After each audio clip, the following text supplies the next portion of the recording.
Cases that surprised even experienced detectives. In the quiet suburb of North Epping, Sydney, the Lynn family appeared to be living the Australian dream until a horrifying crime shattered their world.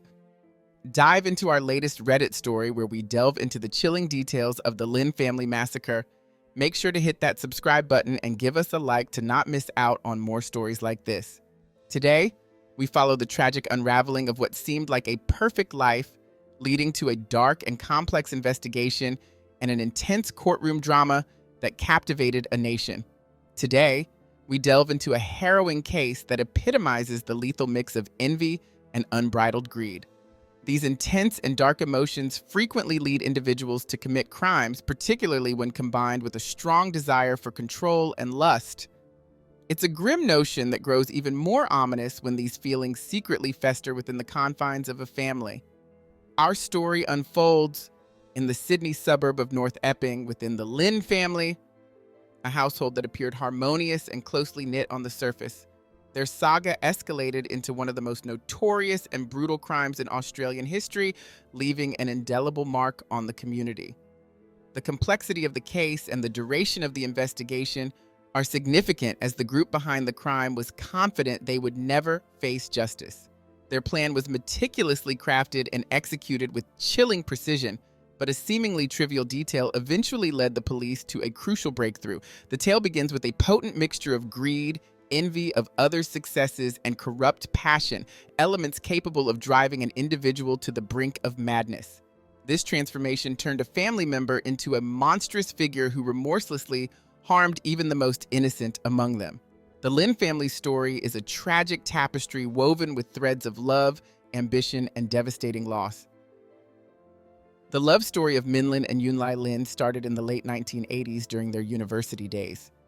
Both originally from China, they had come to Australia to pursue higher education, Min Lin through an exchange program, and Yun Lai, who was 2 years her senior, staying for a professional internship after completing his bachelor's degree. Their paths crossed in a university corridor, sparking a connection that both would later describe as love at first sight, bonded by shared roots and dreams. Despite feeling like outsiders in a foreign land, Min Lin and Yun Lai were united by their aspiration to build a life together in Australia after graduation. They married and settled in the serene suburb of North Epping, where their love flourished into a large, tight-knit family.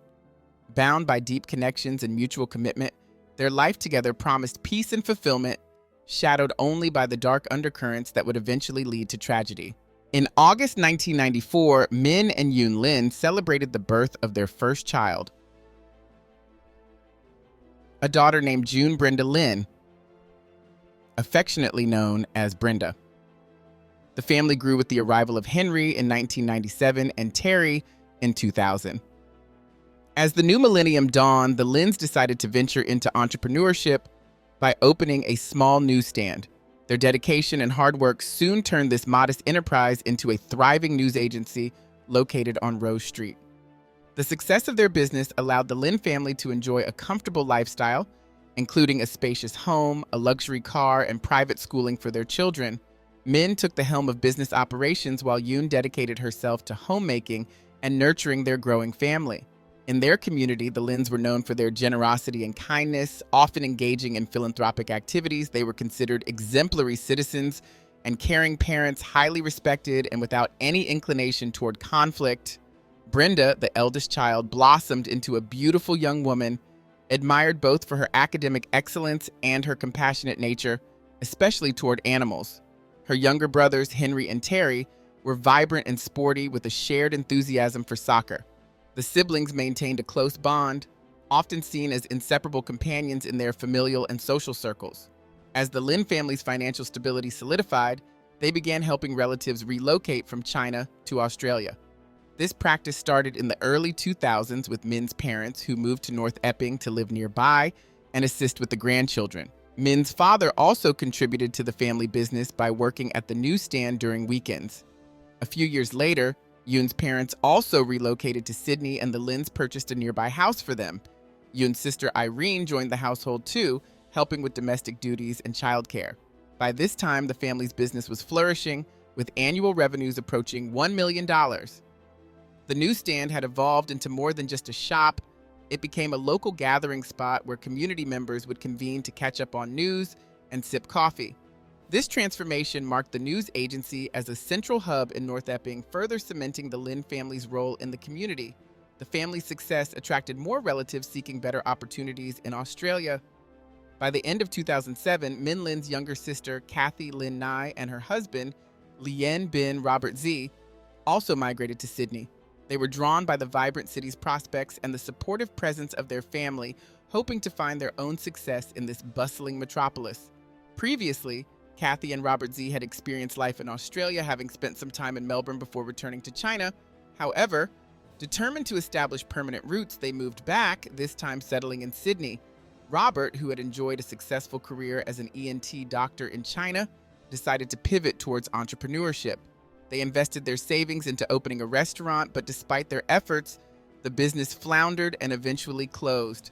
Following this setback, Robert attempted to venture into other areas of hospitality by opening a cafe and then a snack bar. Unfortunately, these endeavors also failed, highlighting his lack of business acumen and financial management skills. Feeling disheartened, Robert and Kathy relocated to North Epping to be closer to family. Kathy secured employment quickly, but Robert entered a period of self-discovery, still uncertain about his professional direction. The bond between the Lin and Z families was fortified not only by kinship, but also by a strong friendship. They interacted daily, kept in constant communication, and frequently enjoyed family meals together. Their last such gathering took place on the evening of Friday, July 17, 2009, at the home of Kathy and Min's parents. Little did they know this reunion would be their last. The following morning, the Lin family home, once a bastion of warmth and familial joy, became the scene of a horrific event. On July 18th, the Lin family's newsstand did not open as usual, which was highly unusual given its 7-day-a-week operation. Concerned for their well-being, Kathy and her husband Robert went to check on the Lin household around 9:11 a.m. Arriving at the scene, they found the family car parked in the driveway and the front door unsettlingly unlocked. Upon entering the Lin household, Kathy was met with an unsettling silence. No voices answered her calls, and the usual signs of life were ominously absent. The house seemed untouched, with no evidence of forced entry, casting an even more eerie shadow over the unsettling quiet. Compelled by a growing sense of dread, Kathy called out once more for her brother as she made her way to the second floor. Her heart raced as she approached the master bedroom, only to recoil in horror upon opening the door to Min and Yunlin's room. The scene that greeted her was macabre. The room was saturated with blood, splattered across the walls, ceiling, furniture, and curtains. Yunlin, age 43, was found near the bed, her body gruesomely mutilated and barely recognizable. The horror continued in the adjacent room where Yoon's sister, 39-year-old Irene, was discovered. She too had met a violent end, her features obliterated. Tragedy had also struck the children's rooms. Henry, 12, and Terry, 9, were found deceased, their bodies positioned tragically in different corners, evidence of a brutal and ruthless attack. Miraculously, their sister, 15-year-old Brenda, was absent, having been away on a school trip during the ordeal. The absence of Min Lin's body initially sparked a glimmer of hope that he might have survived, perhaps injured or taken by the assailant. Overwhelmed by the gruesome sight, Kathy dialed emergency services in a state of hysteria, her voice breaking as she pleaded for help. She struggled to articulate the nightmare before her, her pleas a desperate call for any possible aid. But when the paramedics and police arrived, they could only confirm the dire reality. There were no survivors to save, only victims to mourn. As the investigation began, Robert rushed to bring Min and Yoon's parents from their home, roughly 10 kilometers away. The authorities faced a crime scene described as one of the most dreadful they had encountered. It was a grim tableau. Each victim had been killed by multiple crushing blows to the head. Amidst this tragedy, Brenda Lin, the eldest child and now the only survivor of the Lin family, was away on a school trip to New Caledonia. She first heard of the massacre through a chilling flood of social media posts and initially refused to believe her family was involved. However, a heart-wrenching phone call from her Aunt Kathy confirmed the unthinkable, plunging Brenda into profound shock and grief.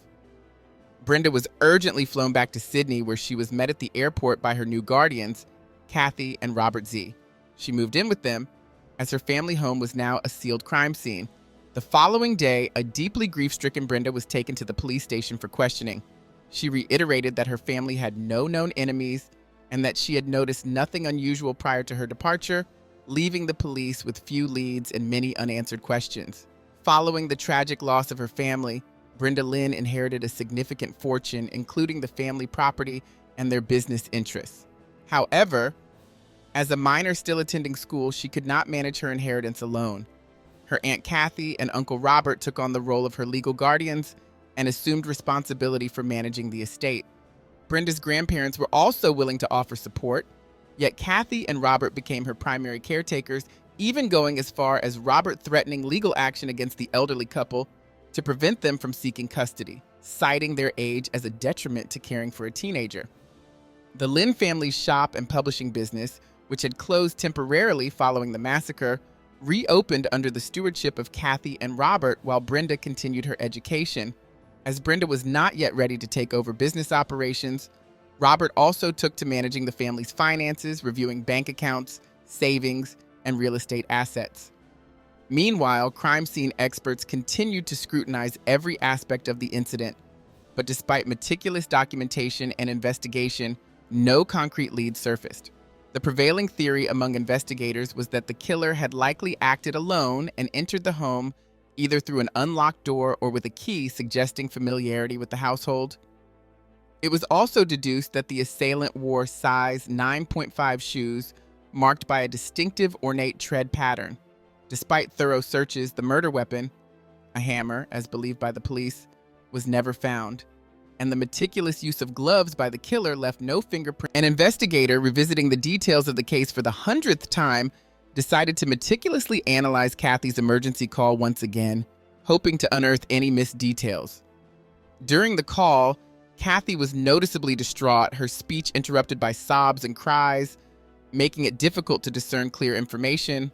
However, a critical piece of information surfaced at the end of the recording. As the operator confirmed that help was on the way, Kathy, amidst her hysteria, unexpectedly mentioned her husband's name and added a few words in Cantonese, seemingly addressing him directly. This revelation led investigators to delve deeper into what Kathy said, translating her Cantonese words to understand their significance. It was revealed that Kathy was pleading with her husband not to leave her alone at the crime scene.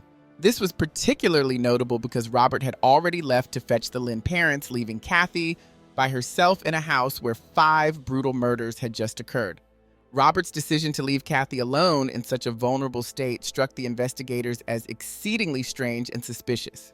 Considering the brutal nature of the crime and the possibility that the assailant could still be nearby, Robert's calm demeanor and his choice to leave his wife alone were puzzling.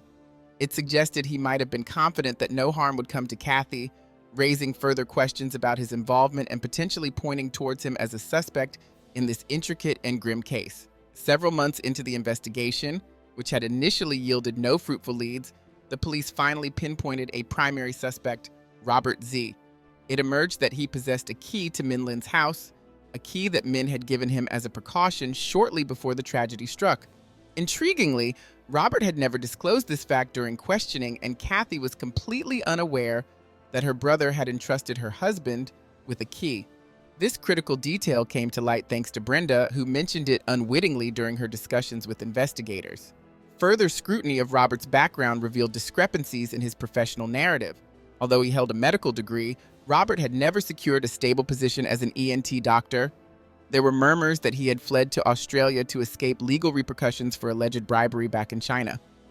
His attempts to establish a medical career in Australia were unsuccessful, and he eventually depleted his savings on failed business ventures, becoming financially dependent on his wife and occasional support from Kathy's family. As soon as the guardianship papers for Brenda were finalized, Robert began to behave as though he had come into a substantial inheritance. His first act was an aggressive move to oust Yoon's parents from their home, a property bought by Min but still legally under his name. Despite this, Yoon and Kathy's parents continued to live in the residence initially purchased for them.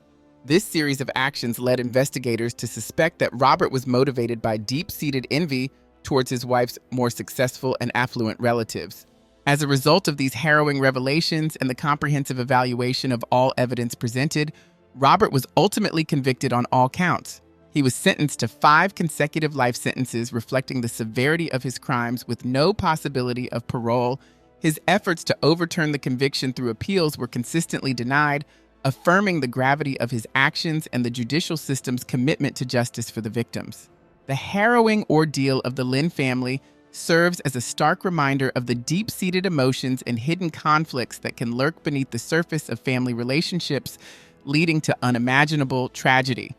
The brutal end to a family striving for the Australian dream underscores the devastating impact of envy and betrayal. Thanks for tuning in to our discussion today. Don't forget to subscribe to get updates on this story and others that make you think twice about the unseen dangers around us. If you found this story compelling, drop a comment, hit the like button, and share it with your friends. Your engagement is crucial in helping us uncover and share more stories. Stay sharp, stay safe, and join us next time for another deep dive into the shadows of human nature.